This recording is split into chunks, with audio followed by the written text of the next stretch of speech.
ready. This is going to be exciting.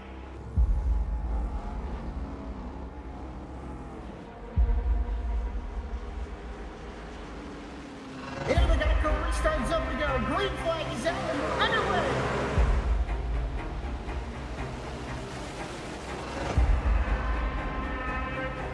Just a few laps into this. Oh, the 37's getting loose. Oh, and he saves it. Oh, they're going 3 wide.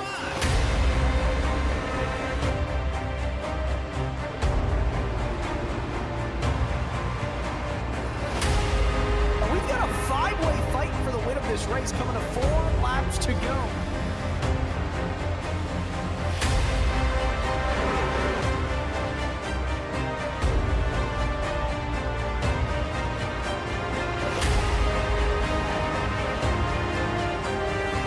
He's gonna win it here in spectacular fashion.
Welcome back, Goat Locker Racing fans, to week 2 of the Lincoln Tech IndyCar Series.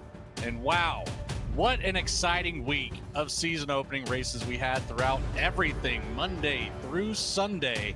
We're back to Tuesday, and that brings us to Texas Motor Speedway for our first oval on the schedule. At that, we started out at Sebring last week. We saw heartbreak at the very last lap. Ryan Pendleton running out of fuel. Rick Ray Vaughn able to come around and get that first win on the season. Tonight, we're not going to have that right-hand turn in play. So, it changes things here. Just a straight-up classic oval race that we know and love. I'm your host, Logan Threlkeld. Alongside me tonight, we have Corey Smith coming over from the Saturday Night GT3 Series, and Michael McCarthy running the production truck with cameras provided by Dougie Beard. It's a Goat Locker Tuesday night right here on V-Speed. Corey, glad to have you up here. We know that you covered some GT3, you're used to the right hands and the left hand turns, but tonight we're just at Texas. It's left hand turns only. How you feeling? Oh, I'm feeling great. I'm happy to be down in Fort Worth, Texas. Happy to be alongside you guys. And I'm ready for a good night here at Texas. Well, let's talk about Texas. It's a mile and a half, 2.4 kilometers for you other people. We're banked at 20 degrees in turns 1 and 2. We got a 5-degree front and back stretch, and then into 3 and 4, you're going to have 24. And this place was built in the mid-90s, and in the late 90s, Tony Stewart's got the sub-23 track record here.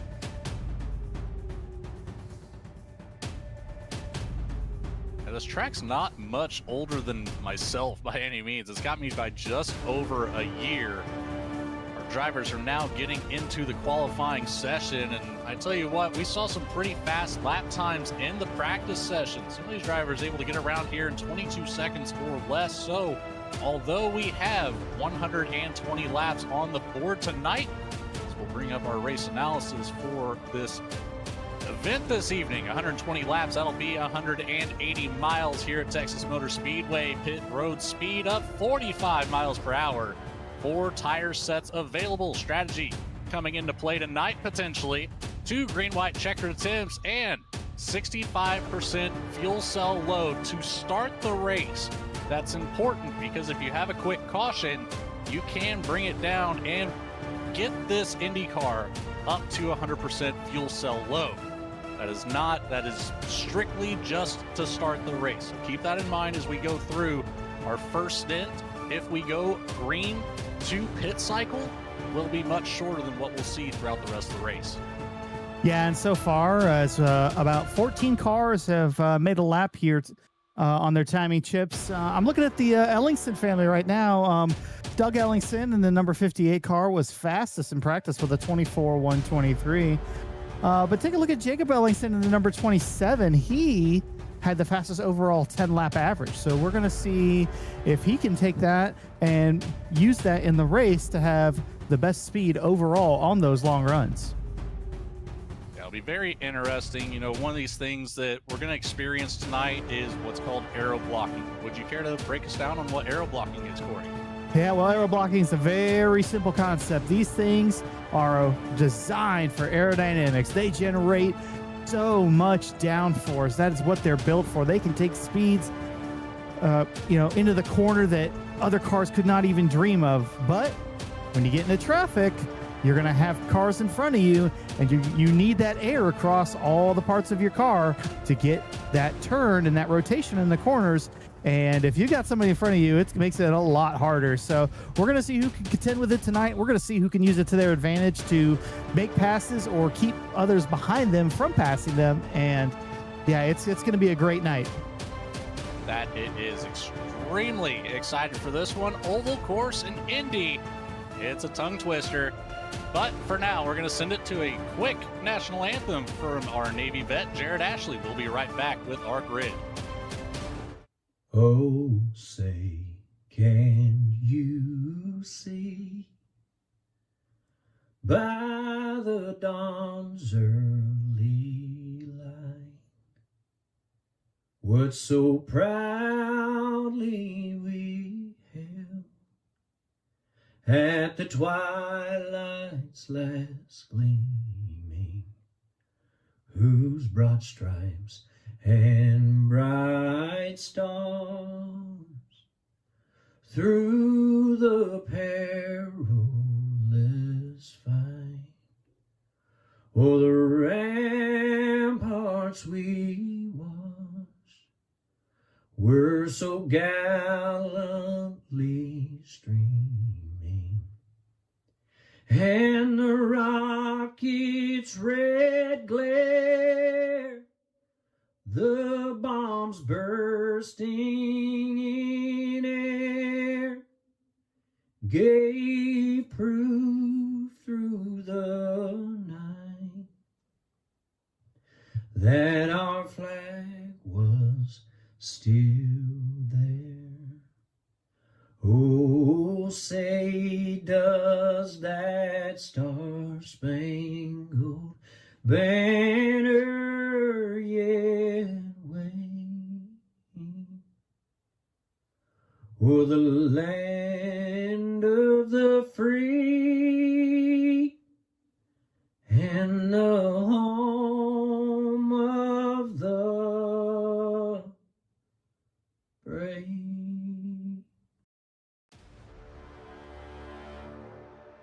And we are back here from the heart of Texas, and it's time to see who takes home the Jam Printing and Promotions Pull Award. And it's going to be none other than last week's winner, Rick Ray Vaughn. He's going to try to go back-to-back here tonight. Since forming in 2013, Jam has contributed printing and promotional sponsorships to more than 60 local nonprofits, with a primary focus on organizations that assist veterans, women, and children. They have been with Goat Locker Racing since the very beginning, local and veteran certified. When they do well, they do good in your community.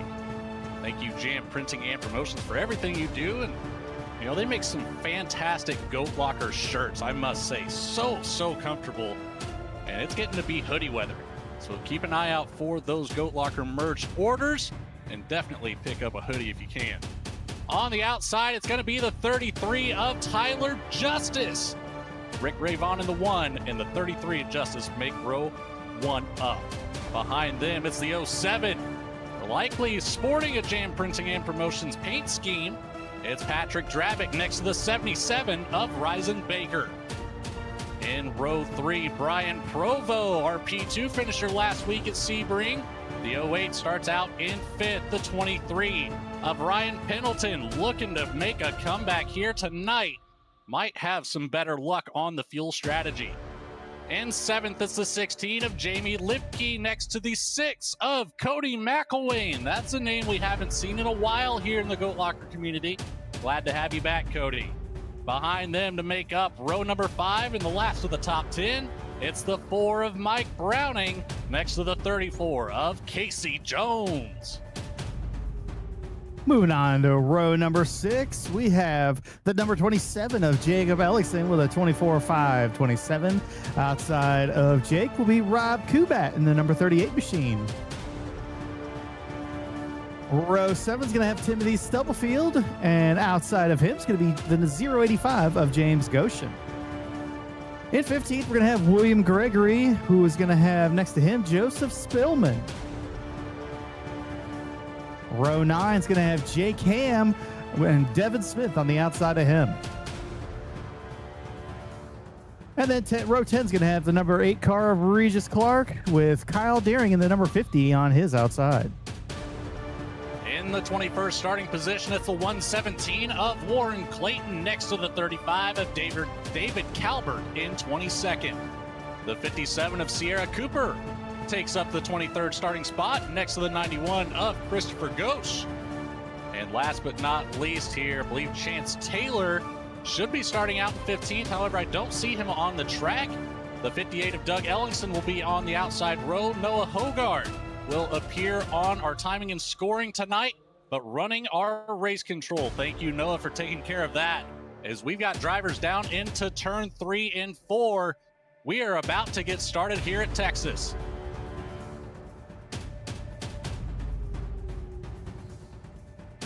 Well, we had 24 cars make a lap today, and that was a pretty good thing, but let's get on to the green flag, eh? Pace car is off. Green flag drops, and away we go for lap number 1. It'll be a drag race down into turn 1. Who can get the better arrow here? That's going to be important. Keep an eye as we get up to speed down the backstretch into turn 3. This will be the first time where all that downforce is going to be absolutely necessary. It's side by side for second and third here. Rick Ray Vaughn brings it out of turn 4 with the advantage, nearly going 3 wide, but takes it up to the top to block that 33. It's Tyler Justice. Patrick Dravick down to the bottom, and a yellow on the track now. It's at the back of the field. Looks like James Goshen in the 085 is wrapped up in it. Yeah, what a feverish start. You saw the checkup there coming around the tri-oval at the end of lap 1, and well, nobody's settling in for 120 laps. We're going to see some fireworks right out of the cannon.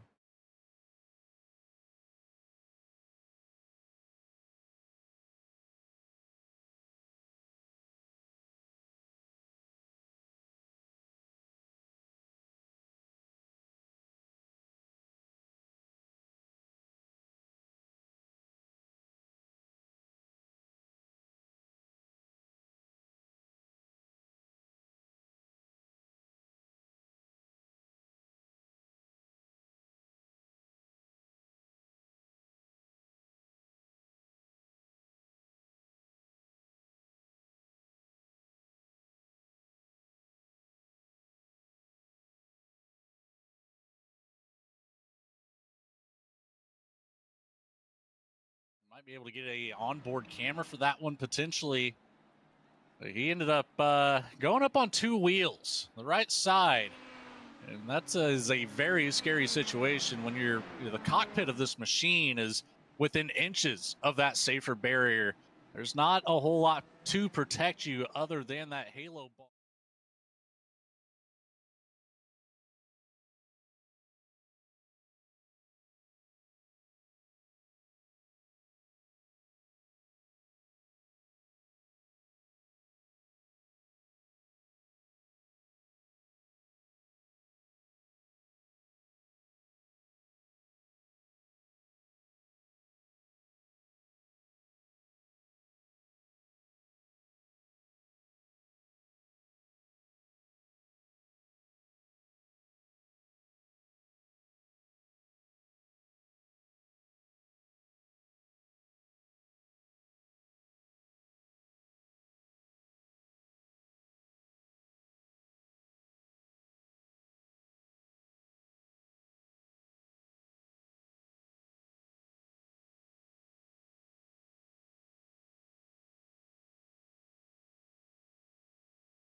For this one, as the call from race control. We'll see if that stands true as the pace car is coming around the front stretch now back to the start finish line. We'll see if they'll double up. Does not look like we are. So single file restart for this one. Race control wants everybody to get settled in here. We're going to see what we can do instead of being double filed up. This could certainly help out in, establishing a good attempt at a green flag run. Yeah, but just to recap the action on pit road, we have Jacob Ellingson, who was on pit road for 9.2 seconds. He probably picked up some fuel. Might have had to replace a nose real quick, but Kyle Deering picking up some fuel. Sierra Cooper taking a little bit of repair. And then obviously we covered Stubblefield using his fast repair. And then we have William Gregory and James Goshen, who are still in the pits with their meatballs, trying to resolve those. Well, Corey, we've already got a pick. We kind of talked about it pre-race if we wanted to do some pre-race picks for our potential winners. And I see Jake Reeves, our normal co-host here tonight. Happy to have you in the chat there, Jake. He's going to go with Tyler Justice for the win. I think I'm going to go a little bit further back. I think it's time for Brian Provo here in the 08. I say further back. He's one spot behind Justice at the moment. Who do you have, Corey? Well, I think choosing Rick Ravon at this point is probably cheating, but Tyler Justice and Patrick Jabberk are pretty good picks because they're pretty much good everywhere on any circle track. That they are. Into the Geico restart zone we go. Green flag in the air. A late restart for Rick Ravon. Might be trying to throw off the timing of the 07 to Patrick Jabberk, and it works. He immediately jumps out to a 5-car length head start. Drabick is being hunted down by that 33 of Tyler Justice. We've got side-by-side behind Cody McElwain looking to make a move around Ryan Pendleton for that 7th position. And Justice is making a move in the inside. Justice is going for second. Now he's going for the lead behind the leader, Rick Raven. And there we go. He gets the inside of Ravon. And it is the 33 machine able to shoot out to the front. Ryzen Baker tries to follow suit. He makes it up to third, but gets stuck side by side with Patrick Dravick. Now falls back behind Brian Provo using that draft. And it looks like another yellow flag on the track now. That's too bad for Rick Ravon. He pulled a great move going into 3. I'm not sure the timing and scoring loops are going to credit him as being the leader or if it's going to go back to Tyler Justice. Looks like the 24 of Devin Smith, the 58 of Doug L.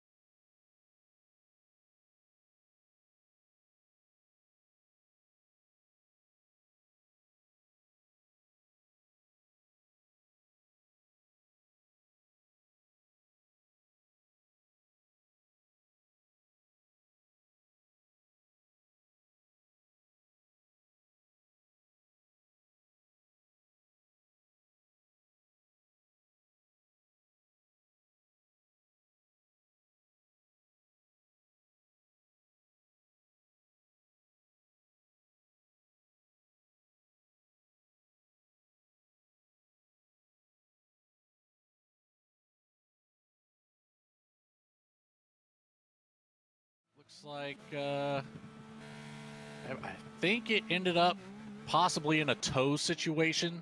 It did. Yep. Devin Smith's currently getting towed back to the garage. Definitely in a fast repair situation. We've got 4 takers on pit road right now, all coming in, maybe to repair damage. Looks like a couple fuel stops, but yeah, it's very early in this race to be having problems. 112 to go. That it is. A very long race indeed. The single file restart did not help this time. We'll likely have another single file restart. That's going to be one of the tough issues that these drivers will have to face. These cars can provide so much just draft and extra speed at an oval course that you don't quite get to see at the road courses. None of them really having a long enough straightaway. At least, well, we've only had one race so far, so don't take that too seriously of a comment. We'll see plenty of draft on these road courses as we get through the schedule. But well, I think it'll be a little while. I think one of the blessings we see here at Goat Locker Racing is we see people of all different types of experience and talent levels here. And the guys that are up front, they know how to operate these cars. They know how to get the most out of every mile that they drive. But some of these guys in the back, they don't know some of the adjustments. And they're not used to the way the aerodynamics work on these cars, especially when you're coming from a stock car. Absolutely. As we've got one more pace lap to go, let's send it to a quick commercial break here from one of our sponsors here at Goat Locker Racing. Superior quality, ultimate protection, and the highest level of craftsmanship. We make our gloves for the hard worker that wakes up every morning and gives 110%.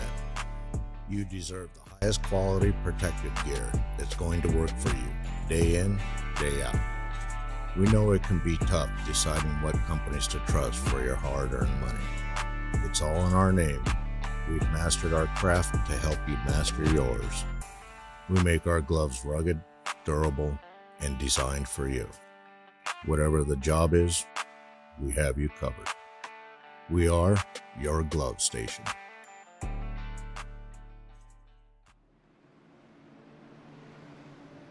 And back down into turn 3. The pace car lights are off. We'll get it going here to start lap 11. Rick Ray Vaughn still holds on to that number 1 spot. Tyler Justice has moved back into the 2nd spot after falling back a couple positions. Patrick Drabick still holds down 3rd. Brian Provo in the 8 moves up to 4th. Geico restart zone coming up. And Ray Vaughn is away once more. Another great jump for him. And it looks like an immediate yellow flag on the field. Not sure what's happened here. I don't see anybody with issues. Well, despite only making 10 laps so far, currently on lap 11, I'm looking at the big movers in 12th and 13th. That's David Calvert and Christopher Gosch. They've each moved up 10 and 11 spots since the start of the race. They are moving up quick, and let's see what they can do with some long green flag runs, hopefully coming up soon. We will see. We'll try to get some word from race control as to the potential cause of this caution. I didn't see any issues throughout the field, Corey. It's an odd one, maybe an attempt to extend the caution 1 lap. But we'll I don't see anything either. Nothing stands out to me. Yeah, we'll have to investigate that for y'all. As you mentioned there, the 35 started out in 22nd, up to now 12th. The 91, the 35 of David Calvert, that is. The 91 of Christopher Gosch, up 11 spots. Started 24th, up to 13th. Now, we have a couple cars that have brought it down pit road, so that cycled them up a few positions. So the takers on pit road, last caution, or the caution before, rather, would be the 27 of Ellingson, the 92 of Stubblefield, the 57 of Cooper, the 38 of Kubat, and the 50 of Deering.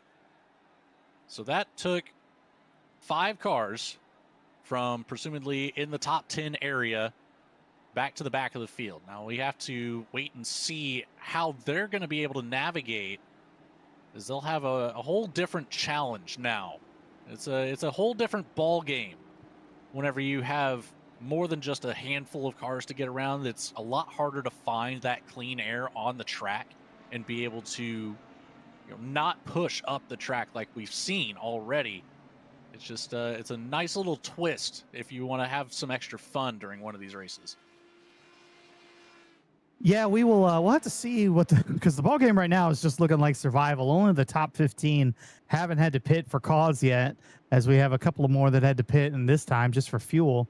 But yeah, it's just gonna be interesting to see if you can just be there at the end with probably 10 or 20 to go. You might have a shot at winning this.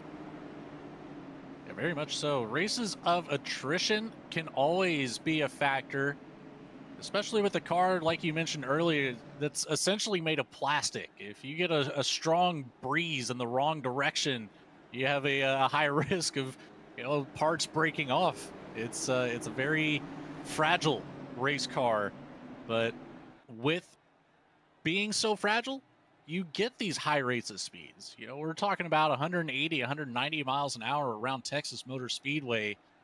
and possibly even upwards of 200 miles an hour. I'll keep an eye on the speed going around the track here once we get back going green, the draft being the biggest factor and just how fast you can get going. But you also have to remember that brake pedal in the middle. Whenever you get up there around that 200 mile an hour mark, it's a lot harder to dive down into the corner and try to preserve your tires even in the slightest bit. Well, we talked about the drivers who are maybe kind of just jumping into this for the first time, not so experienced in an open wheel car. There's a lot of settings you can use to strategize your race. And then we talked about the weight jacker and the fuel map. Those are tools at your disposal to get the most out of that car. The weight jacker, I don't think a lot of the guys maybe in the back really know how to use that over a long run to kind of change the aero of their car to make it drive better for them. Yeah, it can certainly help and hurt in the same sense. You have to constantly keep an eye on that, adjusting that weight jacker back and forth. And then, like you mentioned, the fuel mapping being a big factor in being able to click from fuel map 1, your fastest map, all the way down to fuel map 8 while you're pacing to save as much fuel as possible. Because you don't want to have to make multiple stops down pit road for a fresh tank of that shell gas. Coming around turn 3 and 4 this time to start lap number 15. Pace car is off. Rick Ravon still in control. Geico restart zone. He goes a lot earlier than what we saw. Right in the middle of the zone this time. Still gets a great jump over Tyler Justice, but Patrick Drabick stays right on the back end of Justice. Doesn't have an attempt down into turn 1.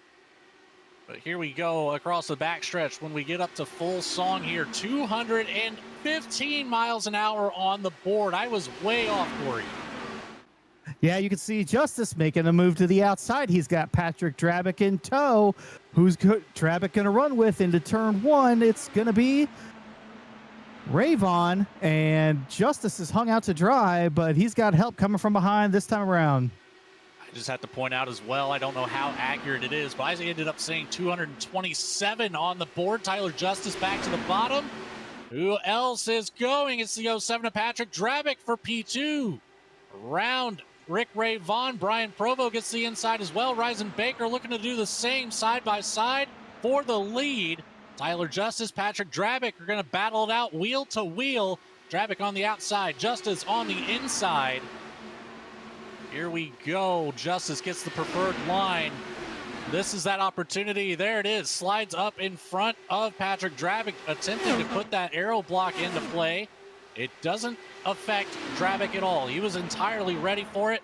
The race is on for P3. Ryzen Baker, Rick Ray Vaughn. Baker on the outside. Ray Vaughn falls back to 4th.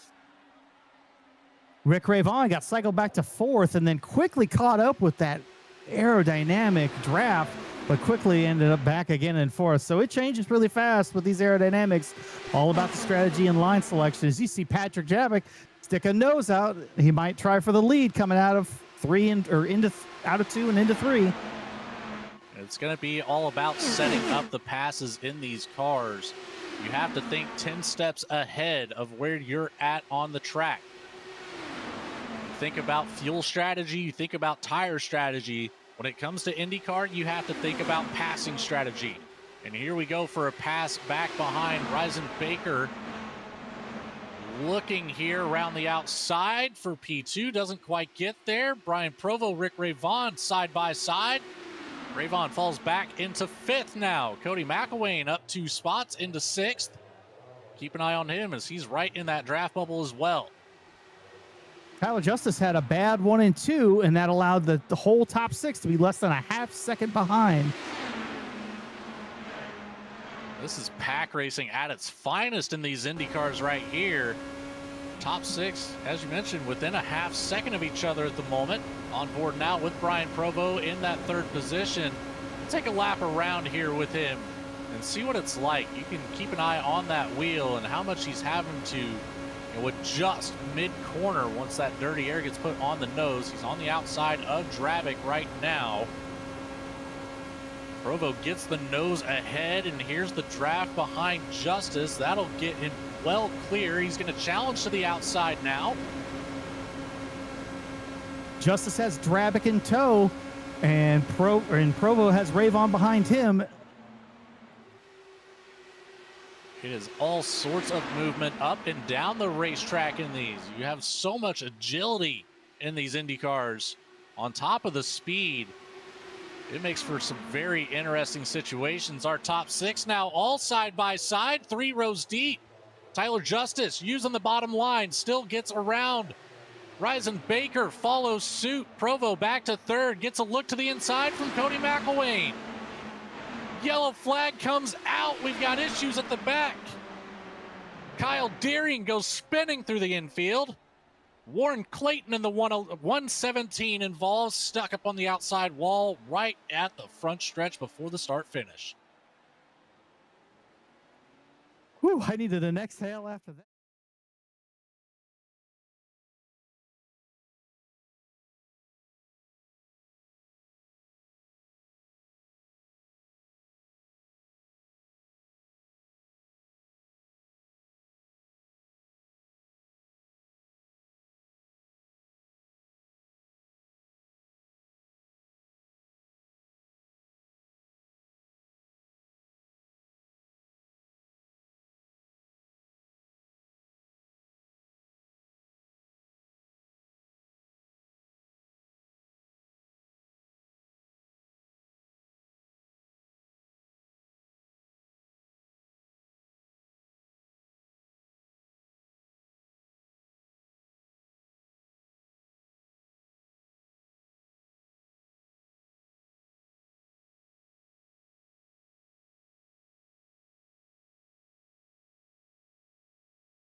Blow your tires evenly. This is about the time to get off that first set.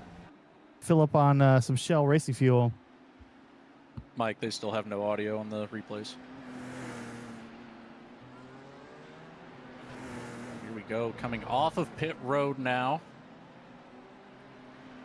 So Tyler Justice will assume the lead. Ryzen Baker up to 2nd. The 08 of Brian Provo, the 07 of Patrick Drabick, the 1 of Rick Ray Vaughn. Ryan Pendleton, Jacob Ellingson makes his way back up into the top 10. Started out in 11th. He's been down pit road already. Up 4 positions into 7th. Jamie Lipke in the 16 and 8th. Jake Ham in 9th. The 34 of Casey Jones in 10th. Well, we've got a quick moment. Let's tell you about our series sponsor here, Lincoln Tech. Lincoln's mission is to provide superior education and training to our students for in-demand careers in a supportive, accessible learning environment, transforming students' lives and adding value to their communities. They are one of the largest automotive technology schools in the nation with 23 campuses. They are the title sponsor of the IndyCar Fall Series and a very large partner of Goat Locker Racing. And one of the things I like that Lincoln Tech does, I know Patrick Drabick, one of the leaders over here of Goat Locker Racing, the community as a whole, they've hosted a couple car shows up in the Indianapolis area that I wish I could have attended last year. Looking forward to seeing a couple of them pop up next year. So keep an eye on the Goat Locker Racing Facebook page. If you're not already following them, look them up, give them a follow. Keep up with some of the updates of everything going on behind the scenes. There's just so much being done day after day. 11 total sim rigs given away so far to very deserving veterans. Glad to have all of them now in the Goat Locker Racing community. And it's a blast getting all of these guys collected together, all with a like-minded kind of mindset. We all love race cars, and most of them coming from either a veteran or first responder background, Corey. It's pretty cool community over here. What do you think?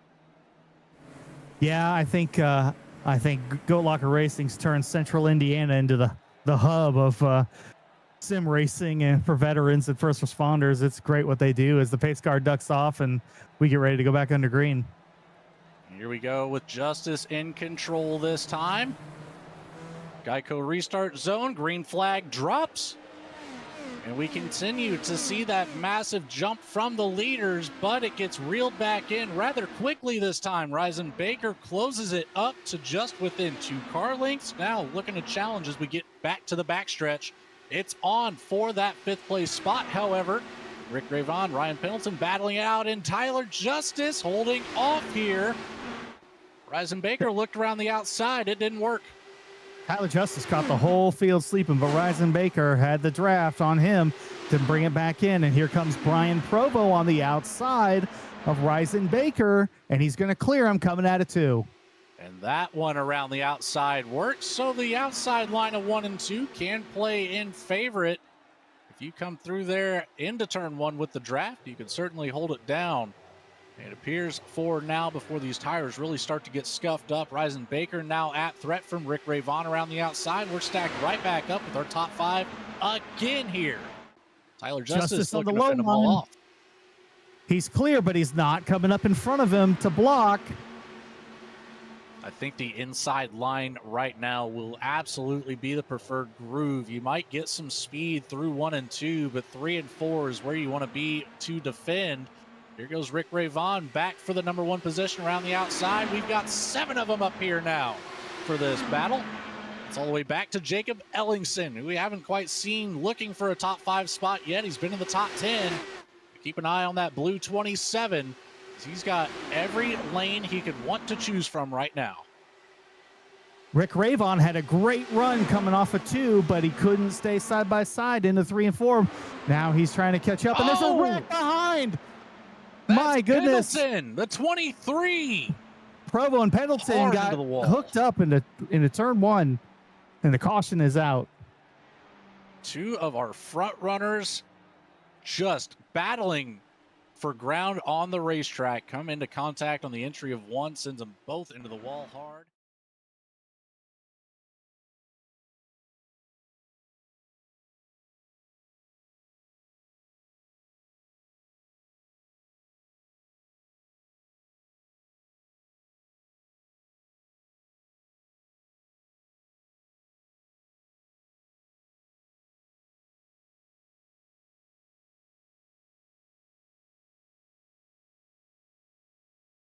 And use that fast repair up.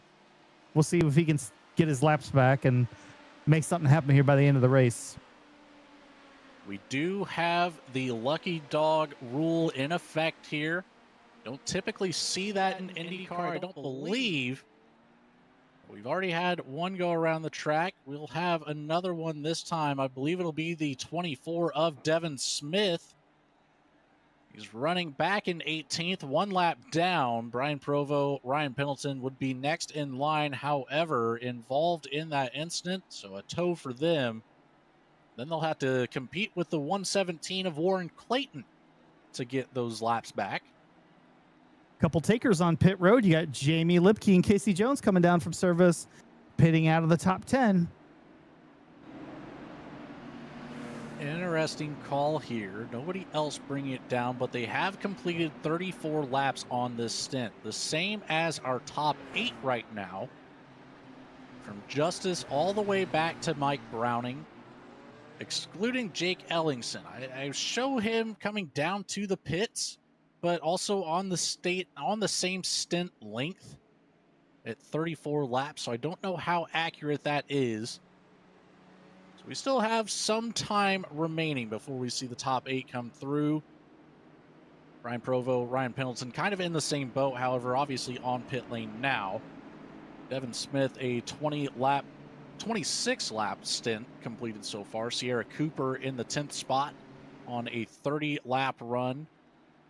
McElwain, Kubat, Gosh, Spillman, Goshen, Stubblefield, they're all on the same call here. 8 laps completed. Came down just a caution ago. Well, if I'm Lipke and Jones, I know I've got a fast car. I've been running in the top 10 the whole race.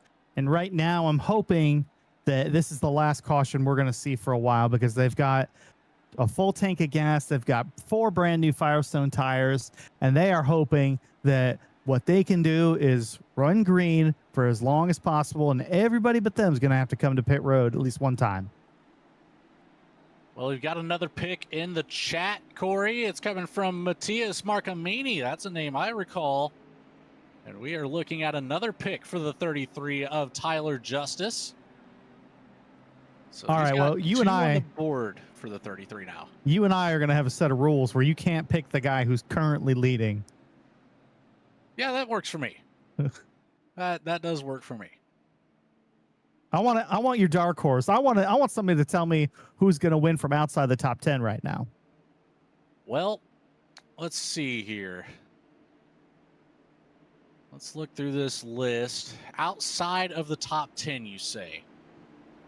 Well, just like I said, if you can stay green, Jamie Lipke and Casey Jones are looking like they're in the catbird seat for that. But we haven't proven that we can run caution free and that it's a survival race. But let's see how we do as we are about ready to go back under green.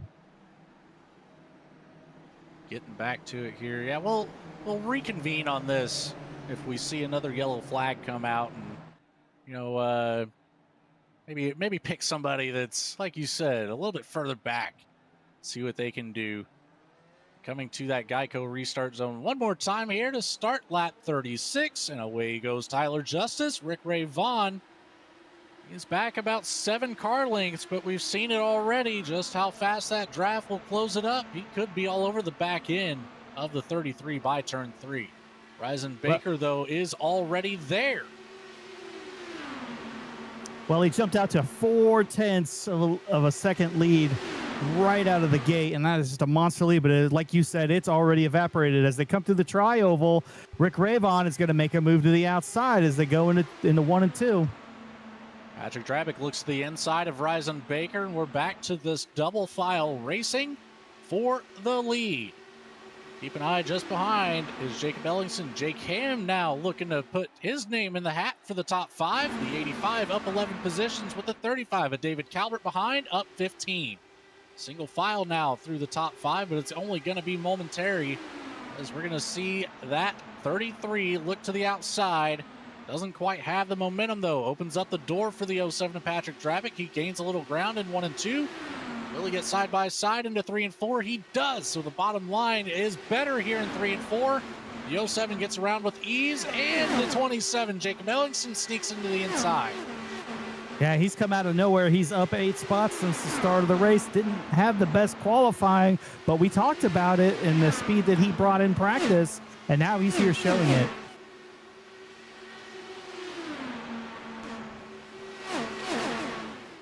Camera angles there at the bottom of the track are they're so fun to see as these cars are screaming through these corners over 200 miles an hour. I was guessing 190 earlier, and I was well off by at least 20 miles an hour for most portions of this track. It is incredible to see the speed on display. I think at a certain amount, I don't think it matters. I don't think the human eye can tell after a while, so it's all the same at 220 miles an hour. It's all about the fast reactions. Did you see that dip out of line there? That was a nearly close call to the back bumper. Jake Ellingson was able to keep it off of Patrick Drabick. So we're going to be on board with our 3rd place driver at the moment. Diving down into turn 3, and it looks like we potentially have some lap traffic just ahead of us now. Yep, the 08 of Brian Provo, unfortunately, went from the top 3 to 21st position, and he's having a rough night, having used up his fast repair. A third of the field's already used up one of their fast repairs, and we still got 79 laps to go. From Provo finally getting back out onto the track. He's now stuck on the outside as Rick Ray Vaughn makes a nice clean pass through the inside. Ray Vaughn, Provo now will be able to fall in line, however, electing to stay up high on the track. He wants to stay clear of this battle as Patrick Drabick now looks to take the inside. Jacob Ellingson using that draft coming from Provo. Dives it back down to the bottom behind the 07 again. Looks immediately to the outside on corner exit. Drag race across the front stretch. Can't quite get there before turn 1.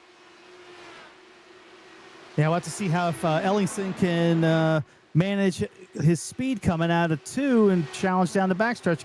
Gets a big slipstream going into 3 and 4.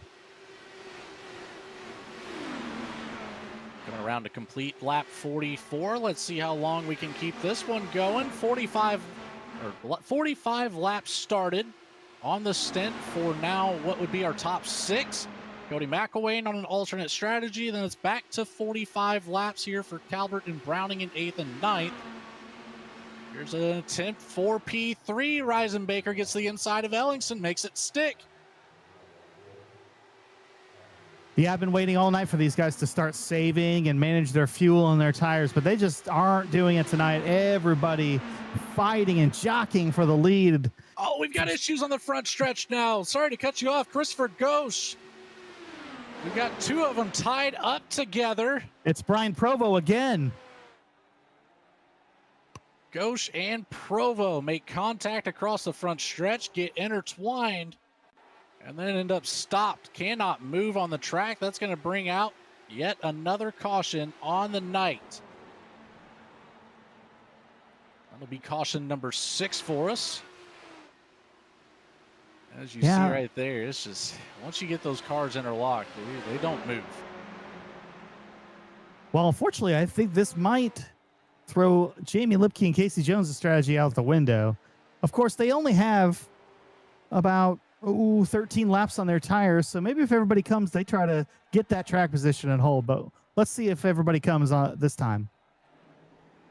That would be probably your ideal situation. You're not quite to the halfway point of this race, and you're not so far over the 1/3 mark. So it gives you an opportunity to possibly run a 2-stop strategy. And here comes everyone.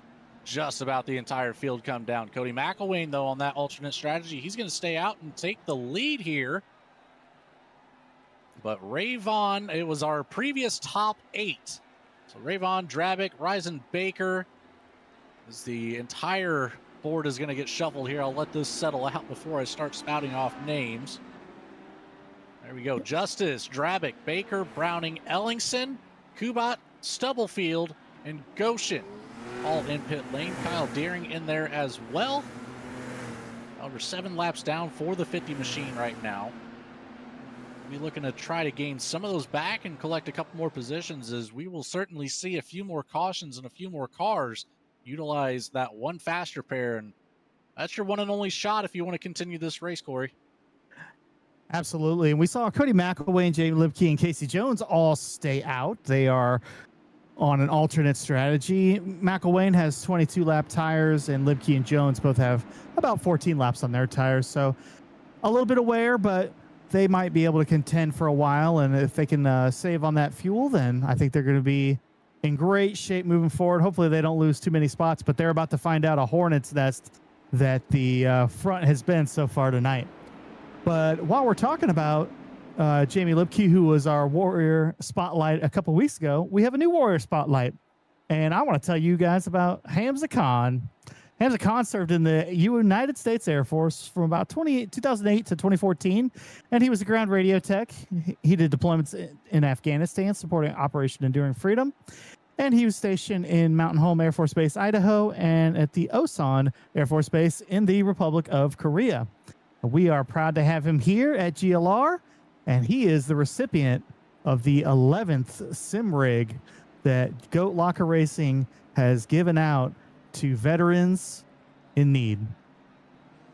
And that doesn't come without help from multiple sponsors here, as we could go ahead and highlight one more here. We'll talk about Save 22, how they are a 501c3 organization that's dedicated to preventing suicide among veterans, active duty personnel, and first responders. Their unwavering mission extends to 4 critical pillars. That would be shield, assist, volunteer, and educate. Save 22. Check them out at save22.vet. See what they're all about. Great cause over there, helping out everybody that they possibly can.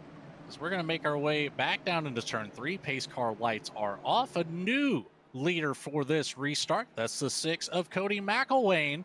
Jamie Lipke will be right behind. Casey Jones and Devin Smith make up your top 4. Then it's right back to that one of Rick Ray Vaughn, who's not going to be content with that 5th place spot for very long. Pace car comes off. McElwain waiting for that Geico restart zone. Green flag drops and away we go here to start lap 50.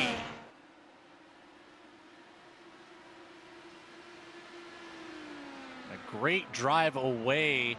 0.3 of a second gap there between McElwain and Libke. Libke reeling McElwain back in already. That's going to be the theme of the night on these restarts. We've said it once, we've said it 1,000 times. The draft in this car, it just helps so immensely. You can pick up anywhere from 5 to 8 miles an hour in the draft of these Indy cars.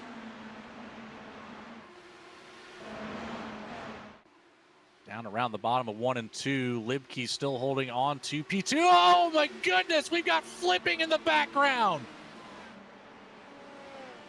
Who was that went upside down?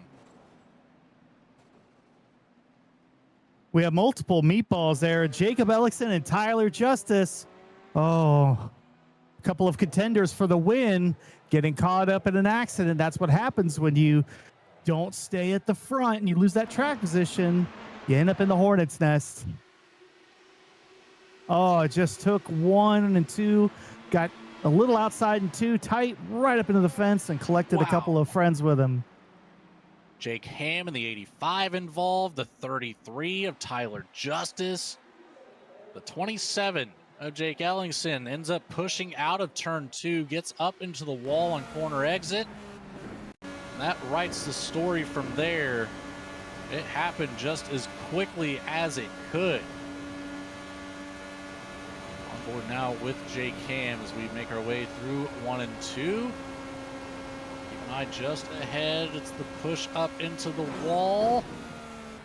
Oh, Ham goes for an absolute whirlwind of a ride over and over 2 times. I give him an 8 on the landing. He stuck the landing, that's for sure. Able to get it back around to pit road, though. Doesn't have to utilize all that extra time that it takes to tow. The 85 of Ham still with his faster pair available.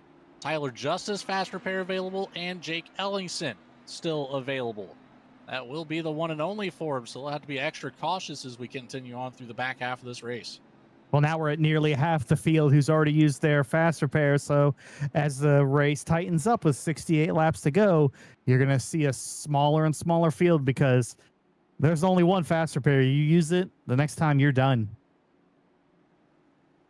Very well could be a race ender. Well, while we've got a break in the action, let's go ahead and send it to another commercial break. Here, another word from one of the fine Goat Locker Racing sponsors. We'll be right back with Green Flag coverage. Superior quality, ultimate protection, and the highest level of craftsmanship. We make our gloves for the hard worker that wakes up every morning and gives 110%. You deserve the highest quality protective gear that's going to work for you, day in, day out. We know it can be tough deciding what companies to trust for your hard-earned money. It's all in our name. We've mastered our craft to help you master yours. We make our gloves rugged, durable, and designed for you. Whatever the job is, we have you covered. We are your glove station.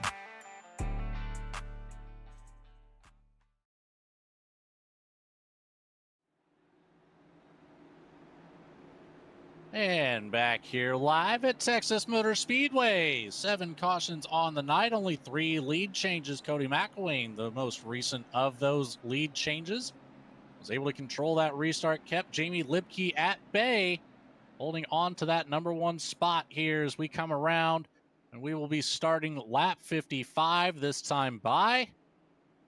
Well, we talked about reconvening on potential picks for the race win. I'd say we got a half a lap here. What do you say? Have we had enough time to think about it, Corey? Nope, because I'm taking my entire roster of drivers and I'm wadding it up and I'm throwing it out of the booth because I am done guessing at what's going to happen next in this race. I think I'm going to go for one of these drivers that still has a fast repair available, the 4 of Mike Browning. We have not talked much about him. So in a sense, at this point, that's a good thing. I think I'm going to stick with that. He started out 9th. He's holding down the 9th spot. and he's stayed out of trouble. That's going to be the most important part here. Is the pace car is going to come off at the front of the field. Cody McElwain coming up on that Geico restart zone again here at Texas. Green flag in the air, and there he goes right in the middle of the restart zone. Jamie Lipke falls back 0.3 of a second, but as we've seen time and time again, that means nothing. Just wait until we get back up to full song here. The battle is on behind, though. Oh, man. Patrick Drabick, Rick Ray Vaughn, Devin Smith, very tight back here for that 4th spot. Here comes Ryzen Baker into the equation.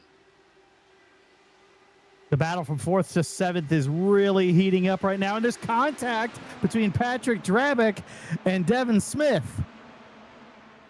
Wheel bang there, as Jake Reeves would call it. It's nearly 3 wide for P2. Rick Ray Vaughn able to shoot around everybody on the outside. The number 1 back up to the number 2 spot. Jamie Lipke falls back to 3rd, still battling yet with Casey Jones, who is now in the clutches of Patrick Drabick, Ryzen Baker, and Devin Smith all together, trying to make their way back up through the pack. 3 wide down into turn 1, a little offset, but it still happened.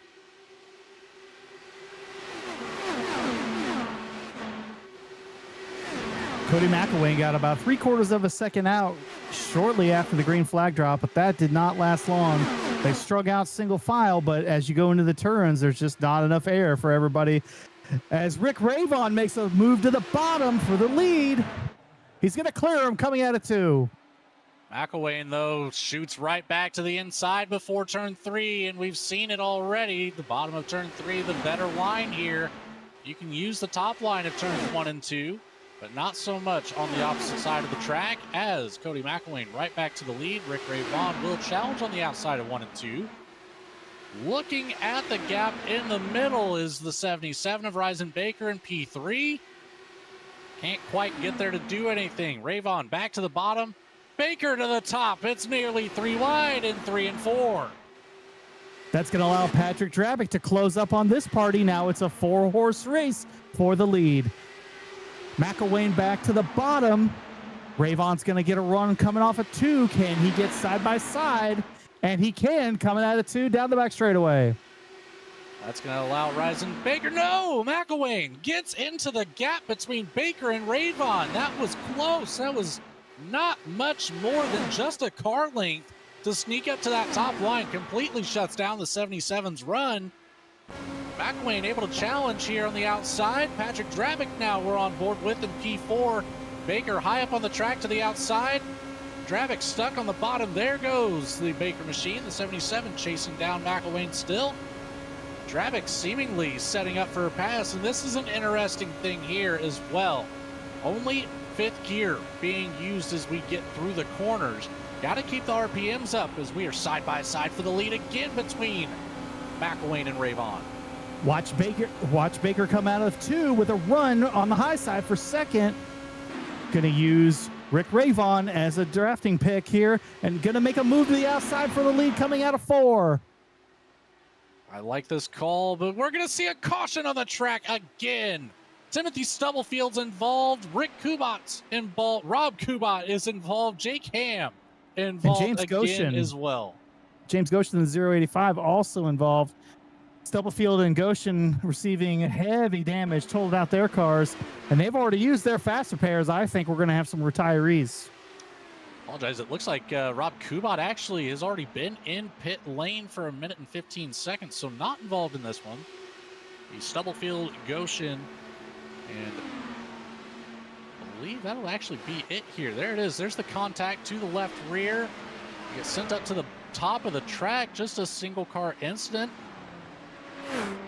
Well, a 2-car incident, single car heavily damaged, but somehow we still end up with 2 meatball flags. Timothy Stubblefield with 1. That's got to be damage to the right front wheel, I would assume. Goshen struggling to get back to pit lane. He is at a snail's pace on the apron down at the bottom of 4.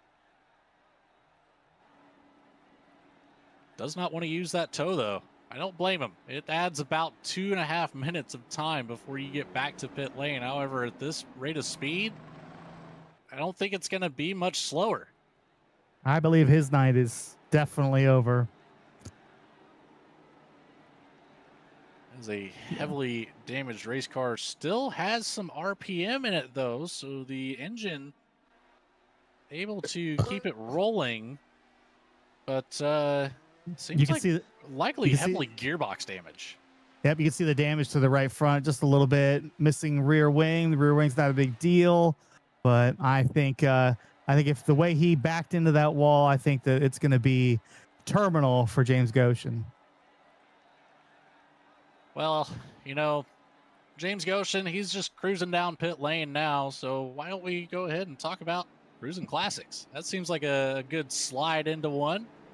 Located in Columbus, Ohio, Cruising Classics has a beautiful 56,000 square foot showroom filled with hundreds of unique automobiles. There's something for everybody out of their hand-picked selection of muscle cars and hot rods.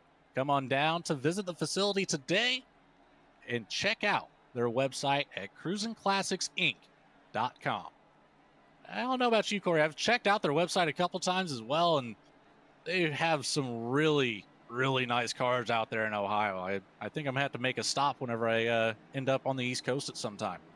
Well, I try to stay off the website just because I might do some things that are bad for my checkbook. They have a very large selection. I mean, 56,000 square feet is massive. That's most of a Walmart supercenter for your scale. And like I said, it's just filled to the brink with lots of cars, lots of beautiful collector cars. And yeah, you're going to be the coolest kid on the block, but it's going to be expensive.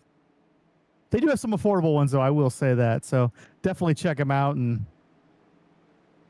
enjoy the eye candy for sure. James Goshen now about halfway down pit lane. He is on the what would be turn one side of the inside or infield oval course, the short course. And now he's made it to the box. Fast repair will be used here. The engine smoke clears, but the pace car already coming off of turn 4. Apologize, Goshen seemingly already has used that fast repair, so we will not see that 085 back on the field.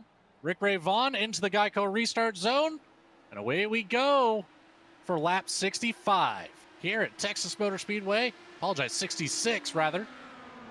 Rick Ray Vaughn with another great jump right back into control. We know that number 1 likes to be on that number 1 spot. Let's see how he can fare up here playing defense once again late in this race. Yeah, you got to take a look at Cody McElwain and be impressed with what he's done after having the oldest tires in the top 10 or so, top 5 at least. He's managed to stay up there in battle, whereas you've seen Jamie Lipke and Casey Jones fade back with just a little bit older tires than the rest of the field. So an upsetting night for the 23 of Pendleton, unable to bounce back from the almost win at Sebring last week. Kyle Deering, who is back out on track, will be able to get around. Rob Kubat will be able to gather another position once they get around and back to the same number of laps or better. So Ryan Pendleton will likely fall back to what would be the 17th or 18th position. Ryzen Baker holds a lead now ahead of Rick Ray Vaughn. Patrick Drabick, Cody McElwain looking to make some noise here for P3. McElwain to the outside, gets into the draft of Ray Vaughn. Has to slow it up, drops it back down to the bottom. Looks like he might be setting up for an inside move into turn 3. Right back up in behind the 07 of Drabick, does not get to the inside. A hard charge down into 3, however, we're getting very close to the rear end of the 07, side by side for the lead with Baker and Ray Vaughn. Side by side for P3 as well.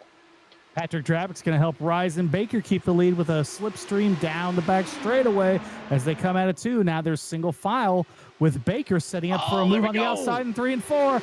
Big wreck in the back. Casey Jones in it. Jake Ellingson in it too. That was a hard hit. 34, able to keep it rolling. over heavily damaged right front wheel, wobbling fiercely.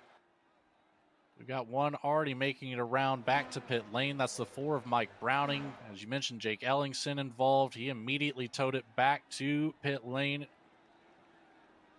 The 34 car trying to get what's 34 car is trying to get what's left of that thing back to pit road.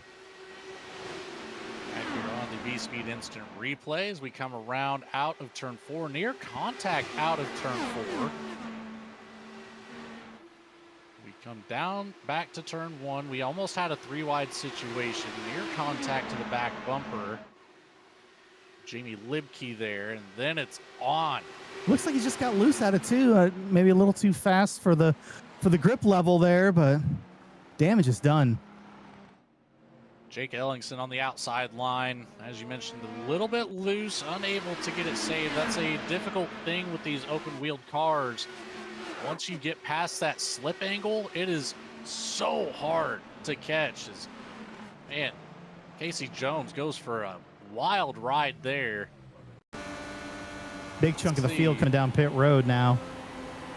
Cooper, Justice, Libke, McElwain, Browning, Clayton, and Calvert. 1, 2, 3, 4, and one back the opposite way. 5 spins. He's going to be sore tomorrow for sure. Luckily, still has a fast repair available on the 34 machine, so that'll be able to make it back out onto track and compete for getting back to the lead lap. Now 2 laps down, we are only left with 11 cars on the lead lap, Corey. Yeah, we talked at the top of the show again. Survival. That's all you got to do. You come away with a nice points night. Let's see what we can survive here the last 50 laps.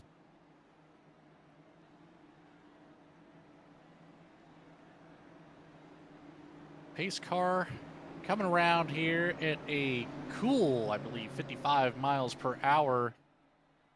That's not ideal for these Indy cars. If you know anything about the Indy car, they thrive on that ram air force going through the intake to keep these machines cool. So that'll be another factor at play, is, you know, just how hot these cars are getting as we work our way around Texas Motor Speedway. 116 degrees on track. And, you know, there could be potential that there's a shot that they could slightly overheat, hindering the performance ability on the restarts. Well, we're going to get back racing here in just a second. As you can see, the lights are out on top of the pace car, but that gives us just enough time to talk about InVets. InVets aids in transitioning to civilian life, focusing on job placement and finding the right community for veterans and their families to ensure success and happiness. They are a veteran nonprofit in Indiana with the goal of bringing veterans to that state to live and work. They are the title sponsor of the Sunday Night Truck Series this fall at Goat Locker Racing. So thank you, InVets. Thank you indeed to InVets and all the other fine sponsors here of Goat Locker Racing. One of the cool things coming up here is a collaboration at the Chicago Sim Expo coming up this weekend. You'll catch a couple of the members of the Goat Locker Racing community up there with the Alexander PC's booth, another fantastic sponsor that helps with these sim rig giveaways, building the computer that goes with the wheel package that these deserving veterans get. Pace car off the track. Ryzen Baker in control this time. The 77 is away to start lap 74.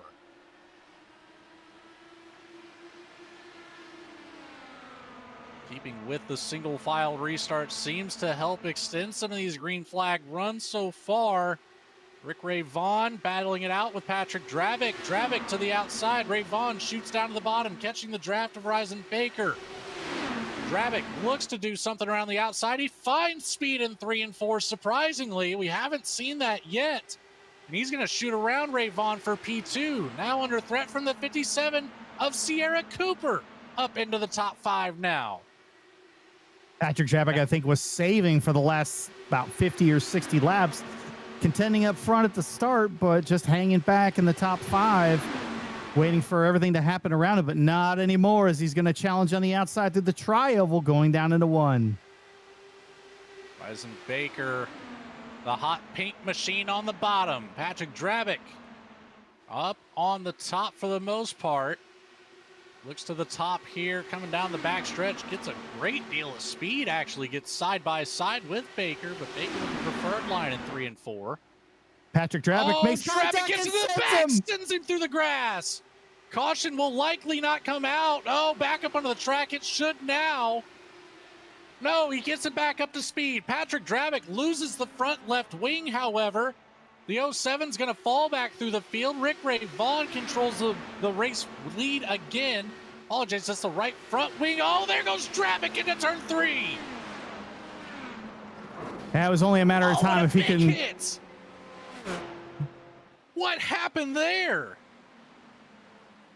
Well, Drabick was trying to get it around back to pit road, but the aerodynamics of the car were so upset by that missing front wing that it was just a matter of time if he went hard into those corners, and he did, and that's what happened.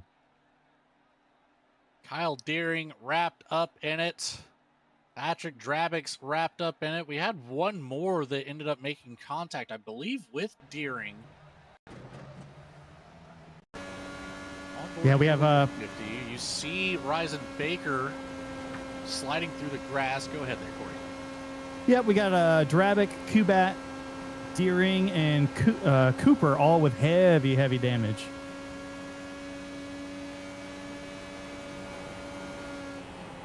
It's very unfortunate. You see all the action unfolding. Deering on the brakes. Just ends up locking it up, loses the rear end, and dives right into the 07.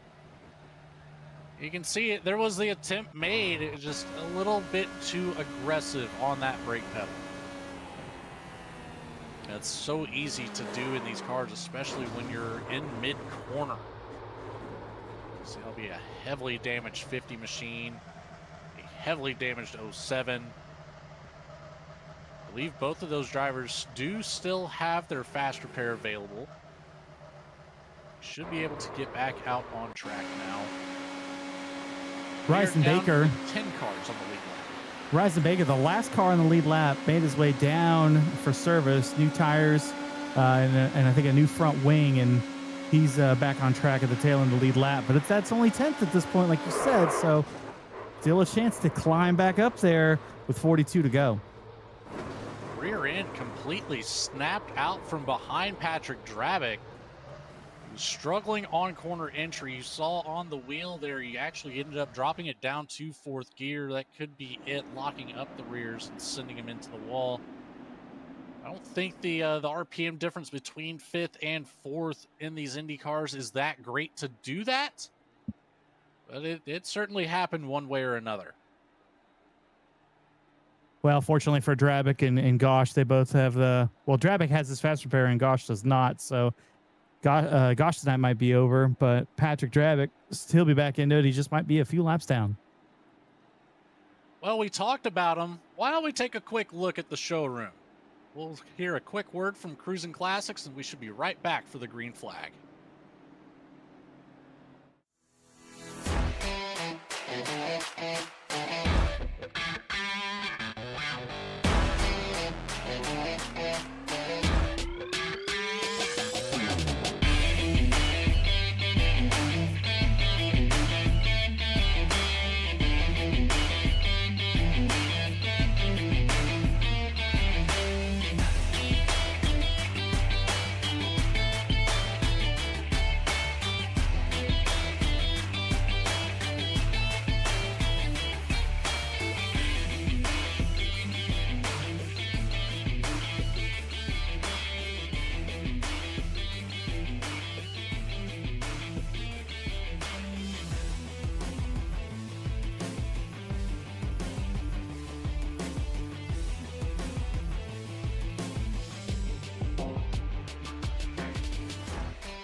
Just like I said, just in time, pace cars off. Ray Vaughn to the Geico restart zone to start lap 81. We're in the last third of the race.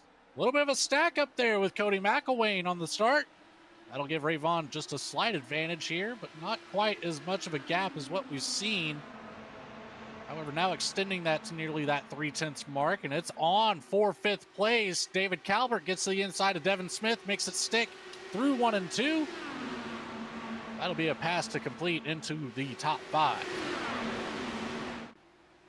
Fight up front, you got McElwain and Justice making their way on the outside to try to get around Rick Ravon.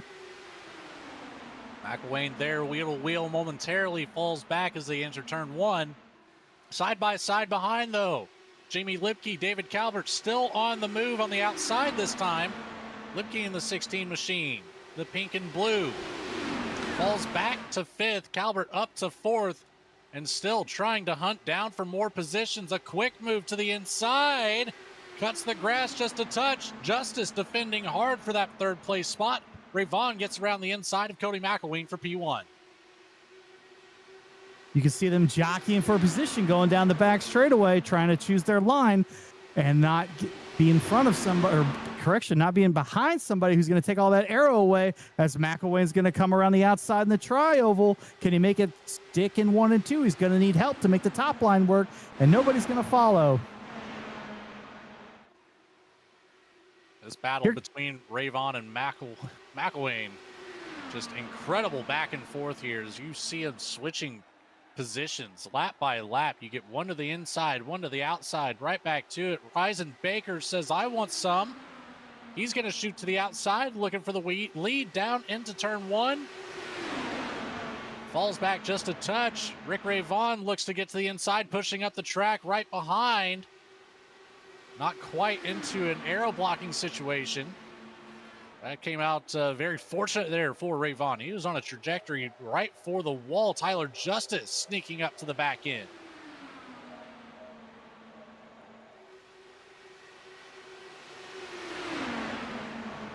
Rick Ravon back in 2nd, trying to make it work.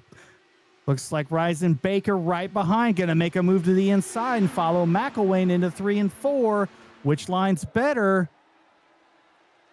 Looks like Ryzen Baker's going to be able to get by, but they're still side by side. Ryzen's stuck behind McElwain as Ravon tries to go back to the outside and get the lead back. Top 8 all within a second of each other. And it is mere inches that these drivers are making these moves, shuffling in front and behind the drivers around them. It's very on edge right now how this could go. Just one false move at these speeds for a lot of these drivers in this field means race over. We are only down to 12 drivers remaining on the night. And it is from Rick Ray Vaughn back to Kyle Deering. We're still looking to collect some laps, 9 laps down currently. Near contact at the front of the field between McElwain and Ray Vaughn. It's 2 by 2 for 1st through 4th. Tyler Justice looking to get into the equation, and so is Devin Smith. Ray Vaughn to the outside, got Ryzen Baker. Baker's thought about making it 3 wide, not going to do it. Going to give an arrow push to Ray Vaughn, but no, going to go up to McElwain's bumper. Cross the start-finish line. Here come the rest of the top 5 to make it 2 by 2. Tyler Justice in 4th, trying to get a run, can't do it. And David Calvert in 5th, there to make a move for 4th. 30 laps to go here. We keep this green flag run going. It'll go by in a flash, turning lap times of sub 25 seconds right now for our 2 leaders. That time by at 24.989 for Rick Ray Vaughn, 25.018 for Cody McElwain as he shoots back to the lead. Dives it down to the bottom of the track. Does not want to give that draft to Ray Vaughn. Wants to protect the inside line through 3 and 4. Ryzen Baker still trying to make something happen on the top. Here goes Ray Vaughn and Baker for the outside. Tyler Justice gets in line behind McElwain. Down to the bottom. Right behind Calvert and Smith, both waiting for an opportunity to get around all of these drivers and come away with a race win. Big block to the bottom. Oh. Ryzen Baker loses the front right. It's going to collect all of our top 5. I cannot believe what I have just witnessed. Cody McElwain goes for the block on Ryzen Baker, ends up getting spun across the nose. Ryzen Baker does have damage, but gets the lead from it. 4 totaled out cars on that last wreck. Rayvon, Calvert, Clayton, and McElwain all junked. Big shot down to the bottom. There goes Cody McElwain. That upsets McElwain more than anything. He actually gets onto, half the car on the apron, half the car on the track. Completely unsettles the suspension, ruins the aerodynamic force of these Indy cars, and sends the back end around, unable to collect that slide as there it is on board. Just perpendicular on the track, gets tagged multiple times from the rest of the top 5. Mike Browning also took significant damage on that wreck. He had to use his fast repair. And now Ryzen Baker and Jamie Libke are the only people in the top 10 who have not used their fast repair. The innocent bystander of Rick Ray Vaughn involved. Just nowhere to go. Brings it down pit road. Leave without using the tow. Has the meatball flag in the box now for over 1 minute and 20 seconds. It does look like the tow actually being used for the number 1. So that's going to take our multiple time race leader and put him laps down. We are now down to, appears to be 6 cars on the lead lap now, as they are all on screen at the moment. Ryzen Baker, Devin Smith, Tyler Justice, Jamie Libke, David Calvert, and Christopher Gosh. Well, don't count out Mike Browning. He's receiving a little damage. He might be able to stay on the lead lap if he can get out there. But for the rest of these guys on back, the only way they're going to finish this race is with a stop by Cruising Classics on the after they get into the pit. Well, we weren't quite expecting a race of attrition tonight. That is what it has turned out to be. We are coming under pacing to start lap 95. We are within 25 laps to go. Once we get this green flag going, looks like Mike Browning will be able to get back out onto the track in time. Pace car lights go off. Browning will have plenty of time to catch back up to the field. Taking up that 7th position on the grid, the last car on the track on the lead lap. Actually, the last car on the track entirely. As Rick Ray Vaughn still trying to get that car repaired. Warren Clayton in pit road getting some damage repaired as well. Sierra Cooper still down there for nearly 6 minutes now. As the cars come out on the backstretch with 1 to go, we can talk about Glove Station. At Glove Station, they're committed to providing quality gloves and protective gear for a wide range of your daily activities and jobs. From tinkering on home DIYs to working in industrial environments and everything in between, they got you covered. With endless amounts of safety products on the market, they want to make it effortless for you to find the right protection for your needs. So check out Glove Station's website and social media pages.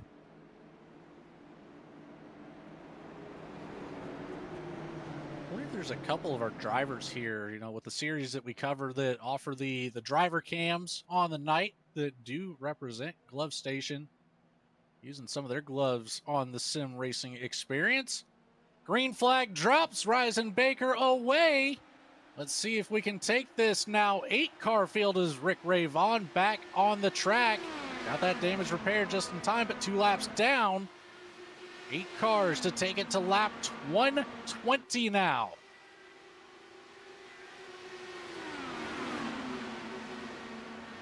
Looks like Kyle Deering is well able to get back on track, so we'll have 9.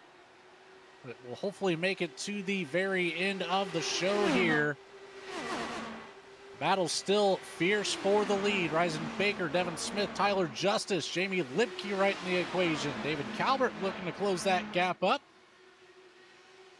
This should make for a great battle to the end, Corey.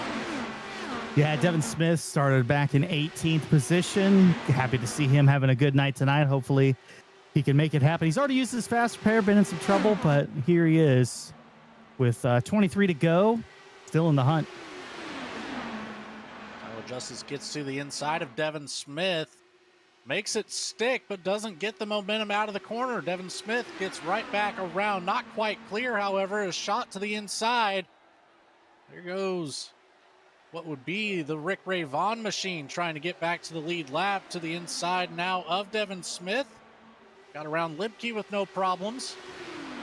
Well, if you thought we were down that accelerator, if you thought we were done seeing Rick Ravon tonight, I don't think so. He's got the car, he's got the driver, and he's going to try to get out front, fight for the lead, which will get him one of his 2 laps back with 22 to go. Theoretically as well, Rick Ray Vaughn could knock off both of these laps here if he was able to get to the lead, and the caution did come out. He is the only car, well, actually, now that I say that, Kyle Deering back on the track.